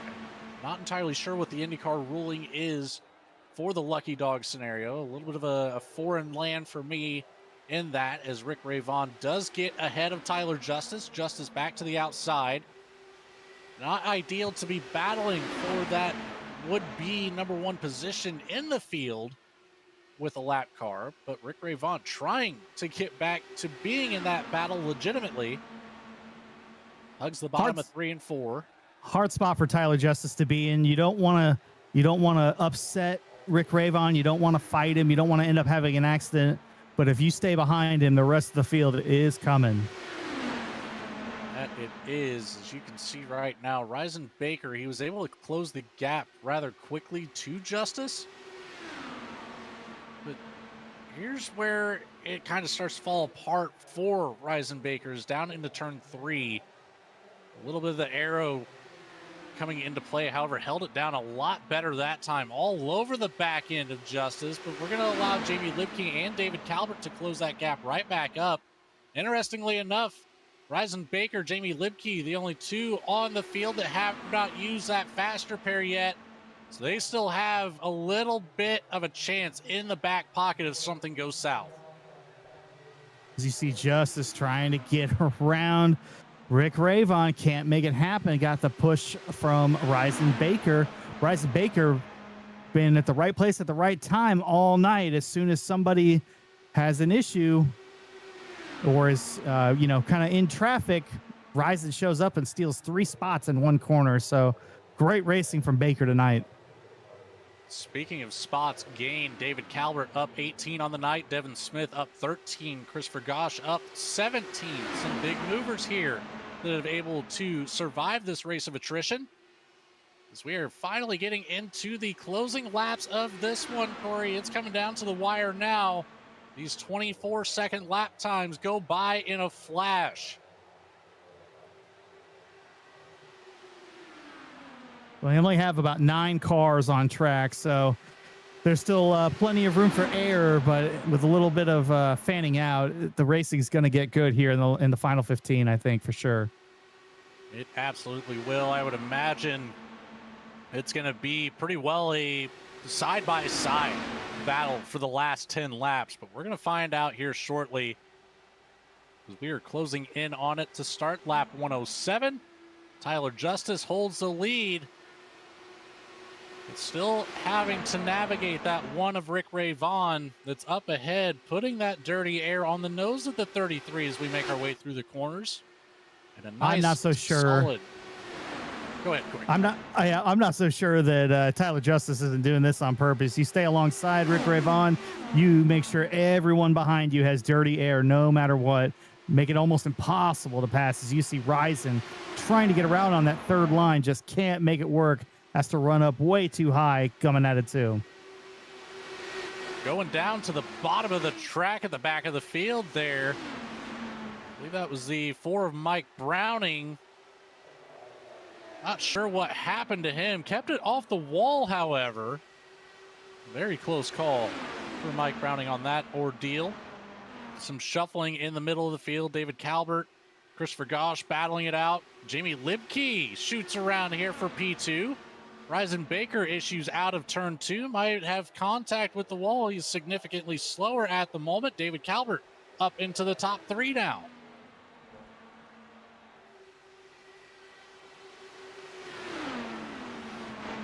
Right now, I think Jamie Libke is going to be the only one who has anything for Tyler Justice, unless Ryzen can come back and make the run. But we're getting short on laps, only 10 to go next time by. But Tyler Justice is using Rick Ravon to extend his lead. He's out 5/10 right now. That's just outside of the draft bubble on these cars. So Libke added this as severe disadvantage. David Calvert might be able to tuck up behind, but right now, I'm with you. Tyler Justice using every bit of advantage he can get with having Rick Ravon up in front. Still turning lap times of the 24.8 second range. Jamie Libke, though, 4/100ths faster that time around. I think they're only only a much greater pace to see a battle for the lead. I think the only chance now is Libke and Calvert have to band together. They obviously can't talk to each other right now, but they need to work together and know that the goal is to get at least one more spot for themselves, whether they win the race or not. Oh, Devin Smith has issues sideways on the front stretch, but oh, there it is. The yellow does come out. That completely changes what can happen at the end of this race. Well, now it's strategy time. You got to think about what you're going to do. We're going to go back to basically a 5-lap shootout. There's only 6 cars right now on the lead lap. It might be only 5. So do I go in and get 4 fresh Firestone tires for this? Or do I stay out and hope I can block everybody? The field is so small right now. I think it would be very ideal to go ahead and put 4 fresh Firestone tires on these Indy cars. There it is we just get loose in the 24 machine, make a little bit of contact there with the apron. I believe that was Mike Browning that ended up making that contact, possibly the 91 of Christopher Gosch. Didn't quite catch the number there, but yeah, with how small we've narrowed this field down to, I think tires are at a premium versus track position. Most of the time, well, we let's would find argue out. Otherwise, Here comes Ryzen. Ryzen's going to get fresh rubber. got 2 more following as well. One will be Devin Smith. The other will be Kyle Deering. Deering still 9 laps down at the moment. I like the call from Baker and Smith on this. They were already at a disadvantage. Baker, 36 laps completed on this stint. Smith at 43 compared to Justice, Libke, Calvert, and Browning all at 21-22. So now you have to ask yourself, is 4 laps enough to go from 5th to 1st? It's going to be nuts. I'm not even sure we've had our last caution. Now, to be fair, we are still doing the single file restart. So you're immediately going to have the draft available. It's just really going to come down to how you use it.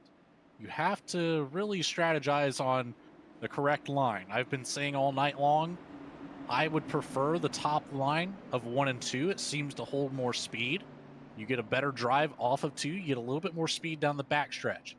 Down to the bottom of 3 and 4 is where you want to be. The top line there, you have to lift. The wall out of 4 here at Texas comes up extremely fast in these cars. There's no room for error. You cannot make a mistake at this late race. Well, if I'm Ryzen Baker right now, it's checkers or wreckers for me. But you look at some of the other cars who are 2nd, 3rd, 4th, they're just happy with a good finish right now. I don't know if any of them have anything for Justice, as they're all on the same strategy here. But Ryzen Baker and Devin Smith, we'll see what they can pull off, as Rick Ravon is being displayed as on the lead lap as well. So that might be some trouble. That's right. Rick Ravon was able to get back around. He was in the physical lead of the pack that eliminated the first lap down. And then with the lucky dog situation that we have here on these Tuesday nights, ended up winning the lucky dog. So that eliminated lap down number 2. So here's the chance for the number 1 to recover from being 2 laps down and taking home a race win in the Lincoln Tech IndyCar Series here at Texas. We're going to restart this one with 4 to go.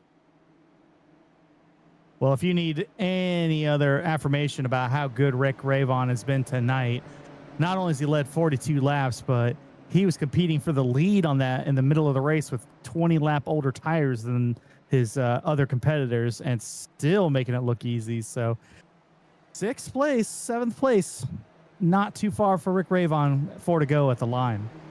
And now on fresh tires, same as Ryzen Baker, same as Devin Smith. Our top 4, 22 to 23 laps completed on the tires. 5th through 7th on a fresh set. Who's going to prevail? What's the strategy call that's going to win? Away we go with Tyler Justice with potentially the last restart of the night. 4 to go here at Texas Motor Speedway. And keep an eye from the back of the pack. Who's going to start making the moves? And it looks like it's going to be Ryzen Baker already getting around Mike Browning on the outside. It is a big gap back up to the top 3, though. 0.6 of a second separate 3rd and 4th. Top 3 got way out ahead, and that's going to hurt Ryzen Baker's chances of catching up in the next 3 laps as Jamie Libke goes to the top, looking to take the lead. Ryzen Baker advancing, though, only 0.7 back of the lead, closing quickly. Rick Ravon holding on to the draft bubble of Ryzen Baker as well. He's closing up that gap too. The battle in front here will only allow them to get closer. Here comes Ryzen Baker around the outside of the front stretch. Libke will be the first one to go down here around the outside of 1 and 2, the line that I want to see, and holds it down around for P2. David Calvert back to 3rd. Ryzen Baker chasing down Tyler Justice for what will be the race win out of turn 4. White flag in the air. Justice, Baker, Ravon's on the hunt. He's on the top line. A block to the bottom on Calvert. We're spread out all through 1 and 2. Down the backstretch for the last time tonight. Ravon to the bottom, to the middle, 3 wide into 3. It pushes Ryzen Baker up to the top. Tyler Justice holds it on the bottom. Ravon comes out ahead, and nobody can catch up after that move. Wow. Rick Ravon comes from 2 laps down with 15 to go and wins it at Texas. Unbelievable. Back-to-back weeks with an incredible outcome for Rick Ravon. He was in a fierce battle at Sebring with Ryan Pendleton. Came out victorious after Pendleton ran out of fuel. Tonight sends it 3 wide with no more room than a credit card to slide between the wheels of these cars. If there was a pass of the race, that was it. That was incredible to see. All 3 drivers able to hold their lines as well as they did too. No contact made to my knowledge. Yeah, that ending was unbelievable. I am stunned by what we saw. A little bit of a slow start with some of the early cautions, but as the field thinned out, boy, was this thrilling and an unbelievable ending. One that'll go down in the GLR history books. That it will. Rick Ravon celebrating with a couple extra laps. He said 120 wasn't enough. No burnout for that number 1 machine as he takes home win number 2. We'll send it to a quick commercial break to hear from our sponsors one more time. Then we'll be right back for our post-race show and interviews with our top 3 finishers, Ravon, Justice, and Ryzen Baker. Stay tuned. We'll be right back. Superior quality, ultimate protection, and the highest level of craftsmanship. We make our gloves for the hard worker that wakes up every morning and gives 110%. You deserve the highest quality protective gear that's going to work for you day in, day out. We know it can be tough deciding what companies to trust for your hard-earned money. It's all in our name, We've mastered our craft to help you master yours. We make our gloves rugged, durable, and designed for you. Whatever the job is, we have you covered. We are your glove station.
Back here live at Texas Motor Speedway after an incredible finish here in what turned out to be a race of attrition.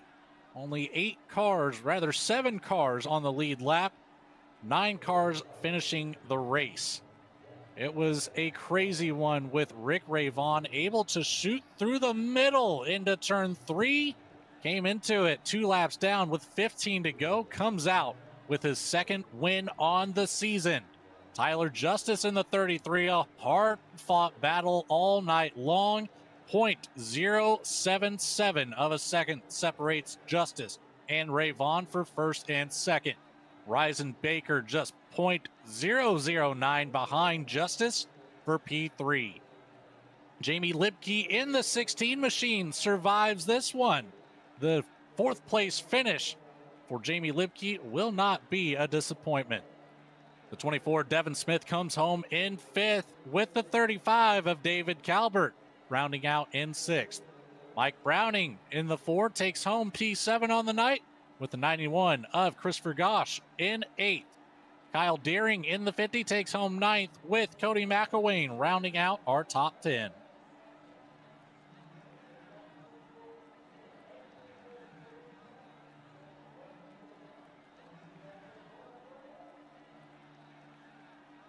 Finishing 11th tonight was Cody McElwain, who started 8th, 28 laps down.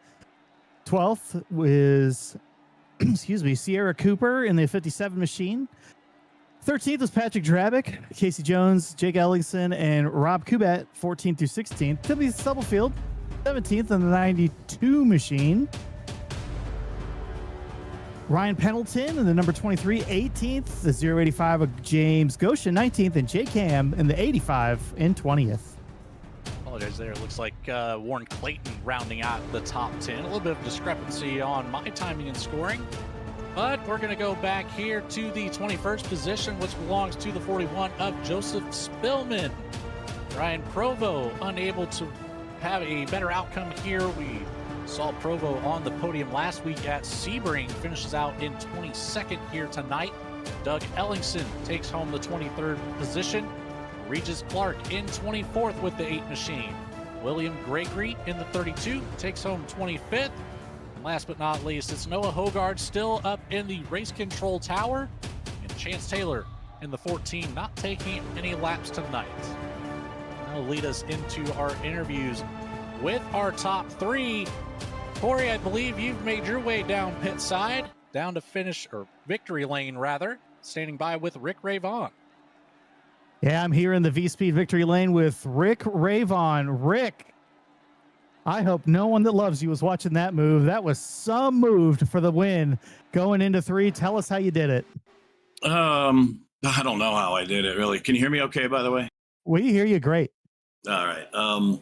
Was having mic issues earlier, but I mean, I had the fresh tires. I had a great run coming off turn 2, and there was just enough room there. It was too late to go low. Tyler had it covered down there, and I think it was Ryzan. I think it was him. He kind of had the top side. He started moving down a little bit, but I was committed to the middle. I aimed for the middle, and you know, I was just hoping that they would see me and give a little bit of room, and there was barely enough room to get through. And so, you know, at that point, I was just committed to the middle. So, fortunately, it worked out. All 3 of us made it through, and whew, wow! I mean, what a finish! What a finish! Well, you led 44 laps. You went 2 laps down. You had to use your fast repair, and then with 15 to go, you were 2 laps down, and then suddenly you weren't. And now we find you in victory lane. So who do you want to thank for getting you there tonight? Well, yeah, I want to mention I was 2 laps down, and I was kind of desperate to stay ahead of the leader there because I knew that would put me 1 lap down, and I was looking at the leaderboard, and if I was 1 lap down, I would get the lucky dog, so that was the idea. And fortunately, we caught another yellow, and I was able to come back around and then pit for tires, and I mean, it was just go time. But whew, what a race. I want to thank you guys in the booth. Thank you so much for broadcasting the race. Thank Goat Locker Racing League. Lincoln Tech. I actually went to Lincoln Tech back in 2010. Awesome place. Save 22, of course. Thanks to Save 22. The Indiana Department of Veteran Affairs. Oh, what a wonderful organization they are. God bless them for taking such good care of our veterans. I'll say hello to my wife, hello to my daughters, Zoe, Mila. Love you guys. A big shout out to the Lord Jesus for dying on the cross for me. I always have to bring up Jesus. He's my number one. And I guess that's about it. Thank you, guys. Well, thank you, Rick Ravon. Rick Ravon, your winner, gets it done at Texas.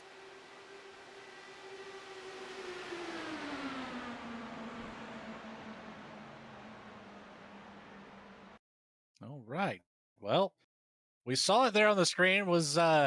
That was quite the move there for Rick Ray Vaughn. That was incredible to see. Well, it's time to talk to one of the drivers that's on the other end of that move. We'll move down to P2. I've got Tyler Justice joining us up here in the V-Speed booth. You got a copy, driver? Yeah. Well, you had a fantastic race with 42 laps led. You kept yourself in the battle the entire time. You never seemed to leave the top 5 other than the one instance that you did end up getting wrapped up and forced to use that fast repair on the night. Tell me about how that was, just the constant under threat of losing position and gaining position as we made 180 miles around Texas Motor Speedway tonight. Yeah, it's just, all about who can get a run and maintaining that run coming off 1-2. But, that was a rough race. I know we're better than that because, we've seen it during the summer. It was fun for parts of it, but, man, it was just, I think a lot of drivers just didn't know how to handle some of these runs. But other than that, yeah, I was up front and got my own doing. That incident I was going to be in the wall anyway, so I don't blame anybody but myself for that one. So then I was just kind of riding the back, trying to save tires, stay out of. I think that's how I mainly got most of my positions coming back up to the field, was just people in front of me wrecking out. But it was definitely stressful, because you always got to, with these cars, you always got to worry about the large netcode hitbox. And sometimes it's there, sometimes you get a massive 2-3 foot, so it's always kind of stressful when it's going to hit or if it's going to hit. But other than that, yeah, it's kind of fun going back and through the field. Pretty sure I raced around everybody, so that was pretty fun. It was constant back and forth, no matter where you were on the track, and it made for incredible race once we were under green and able to get things under control here. But overall, I mentioned it a couple times throughout the race here. It looked like the top line, or maybe a middle line more so for 1 and 2, and then the bottom line for 3 and 4 was your fast pace there and your most opportune moments to make a pass. Would you say any different from that? No, definitely bottom line in 3 and 4 was ideal. You could get a run on the outside if you had a tire advantage. 1 and 2 was just dirty air is just absolute killer in these cars. So I was actually downshifting down the fourth just to make sure I could keep it towards the middle and bottom and get a good run. But if you're able to keep it higher up and keep your foot in it in fifth, you were just going to be able to fly by. So that was part of just kind of like a strategy, just kind of trying to save a little bit of tire too with it, because these things, man, these with the new tire model, they just overheat in 10, 15 laps, and it's dirty air. It's brutal. Was hoping we were going to get a green run at the end there, because I had like about a half second gap, but oh well, it happens. Yeah, the script of the race got flipped on its head late in the runnings, but overall a P2 finish, not too bad of a night considering we ended up with just 7 cars on the lead lap here. So survival playing the biggest role of this one. Tyler Justice, congratulations on the podium here tonight at Texas. Is there anybody that you'd like to give a shout out to? Yeah, I want to give a shout out to Jam Printing and Promotions. Almost got that pole award. I think Rick got me by 1/1000th. Try to get the next oval. Road course is just all right. I got a lot to get better with on road courses here. Try to get that pole. Want to thank Lincoln Tech for being the title sponsor. I love that they sponsored it in the summer and came back for the fall, as well as sponsoring the whole fall series. V Speed, as well as you, Logan, Michael, and Corinne, for doing everything y'all do, broadcasting. Alexander PCs and what they do for the Simrig recipients, getting them nice PC to be able to join us out here. I know I saw a few of them. Saw Warren and Devin out here. They're my teammates on Save 22, so I'm glad to see them out here in the IndyCar series.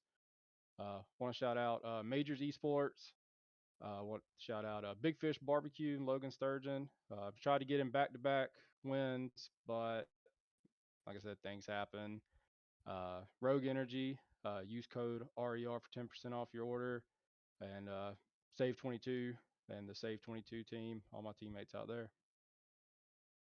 Absolutely. Well, we don't want to hold you up. Get to celebrating with those Save 22 teammates, and we will catch you next week at Long Beach. Congratulations on P2, Tyler. Yeah, appreciate y'all. That'll move us right on down the board to the 77 of Verizon Baker, rounding out our top 3. Corey, I think you've got Baker on the line. Yeah, I'm here with Ryzen Baker, who finished 3rd tonight. Ryzen, tell us about how your night went. You had trouble on lap 77. Patrick Drabick had a little bit of a run on you, just tapped you, but that's all it took to use up your fast repair. But you recovered, had a great night, and just came up a little bit short, even though you had the right strategy. Tell us how you did it. Yeah, well, lap 77 incident, I actually didn't have to use a fast repair. It didn't even appear like there was any damage. I didn't lose my front wing or anything like that. There was the thing that made me use my fast repair was the block from turn 3. That took out like the whole top 5 or something. I came out the leader, but right as that restart, after the whole freaking field felt like, or what felt like wrecked, I think I had a little front wing damage because I started to drop back like a rock. I couldn't do anything behind other people, and I was having to go all the way up the track find any sort of speed. That top lane felt really good all night, but it's not where I wanted to be in that moment. That last caution really blessed me for that third place finish. So yeah, I got to use my fast repair then, take a fresh set of Firestones, and see what I could do. I thought I had something in the bag there, but Rick came out of nowhere. I had no idea how he was going to make it work. I did not think there was going to be any room there. I ended up watching the replay, and I just instinctually drifted up a little bit and gave him some room, and ended up watching up the track. But crazy move from Rick. Good win to him. And yeah, on my end, I think it was iRacing's delay. I thought I took seconds. It showed me ahead at the line, but the scoring placed me as third. But I'm super happy to bring it home third tonight, my first Goat Locker podium. And yeah, Well, super excited to be here. Yeah. Well, congratulations on that first Goat Locker podium. I'm sure that's the first of many to come. You were competitive all night. Every time there was somebody else racing and dirtying each other's air up, you seemed to be there to grab spots wholesale, sometimes 2, 3, 4 at a time. You know, how'd you do it? Oh, like I said, that outside lane, front straightaway, back straightaway, you just get that run, and that outside lane was amazing for that clean air. No one was going as high as I was, and was actually able to carry a lot of momentum, especially on restarts when everybody's tires were cold and we were, up to speed, but we didn't have much temp in the tires, so everyone was trying to get to the low lane, trying to get in each other's draft, and just slowing down in the corners. But you're able to stay full throttle all the way around the top lane, so that's how I was picking them. Like you said, 2, 3, 4 at a time. And yeah, so that outside lane was very good tonight. It seemed underrated. Well, we haven't seen the last of you. Again, first podium of many to come. Who would you like to thank for getting you here tonight? I would like to thank iRacing, MK Fire Designs, SimMotion,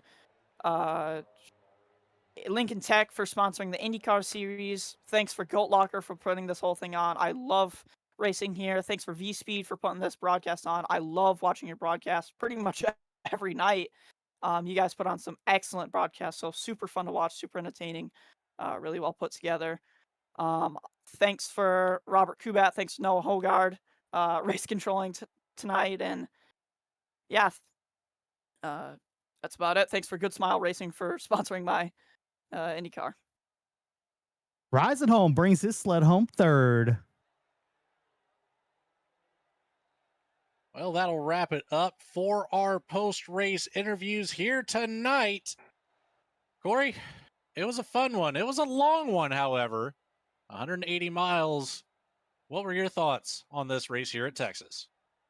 Well, we said it was going to be a war of attrition and survival was going to be the goal, but I don't think even we could have predicted how this race was going to shake out.